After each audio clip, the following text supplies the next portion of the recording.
In the past week, I built 15 custom ad strategies for different school communities. And in this video, I want to break down two of the most common mistakes that I see people making when they just start running ads to their school community, or even if they've been running ads for a while. And then I'm going to go over the game plan that most people should run when it comes to growing their school community with meta ads. So some of the ad strategies that I built are for people that are trying to make their first $1,000 on Skool, people that are going from $2,000 per month to 10K per month with the school community, and people that already have 10K MRR with the school community and trying to get to 20,000 in monthly recurring revenue. And the reason why I bring this up is because the mistakes that I mentioned in this video are consistent no matter if someone is just starting or if they're full-time on Skool. Because when it comes to meta ads, there's a lot of different opinions out there. Things can get tricky, but I'm going to try to simplify it as much as possible. So the first thing that I got to mention is that not all traffic is good traffic.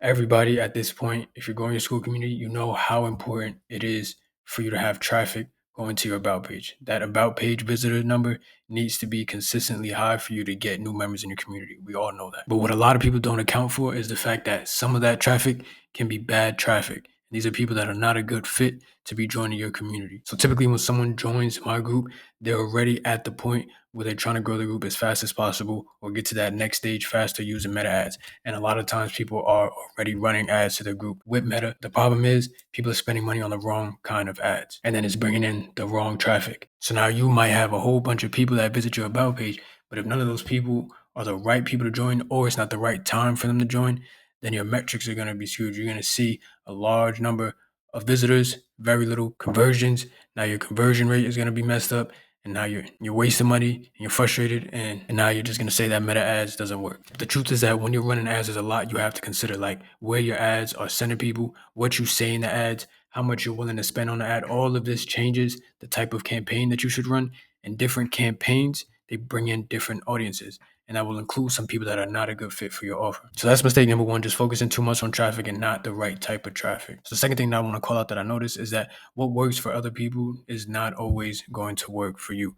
Everyone online is trying to tell us what to do, especially when it comes to meta ads or making money online, whatever the case is.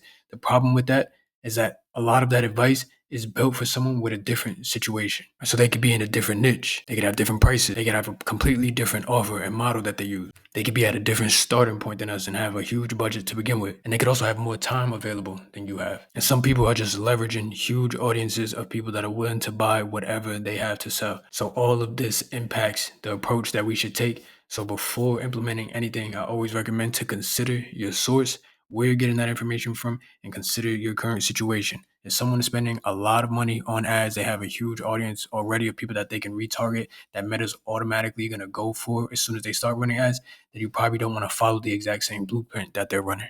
So I'm going to give you a general outline of what I recommend doing when you're going to start running ads to your school community. This might look confusing, but it's really not as simple. I'm going to break it down right now. So up here first, is your community free to join?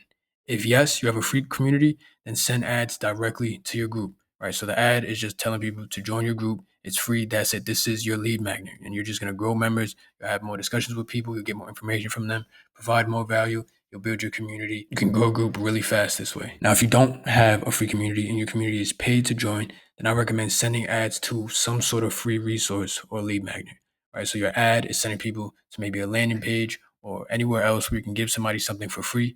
You exchange their contact information, you build their list and nurture and remind people about your group until they're ready to join. You can use email, text messages, your content, anything that just shows people behind the scenes of what's inside your group. You can show case studies, you can show stories, testimonials, you can give people actual value, things that will help them get closer to their goal, even if they don't join your school community. You just want to be top of mind for when someone is in the buying stage and ready to join your paid community. Now, the only times that I recommend sending ads directly to your paid school community is if you have a free trial turned on.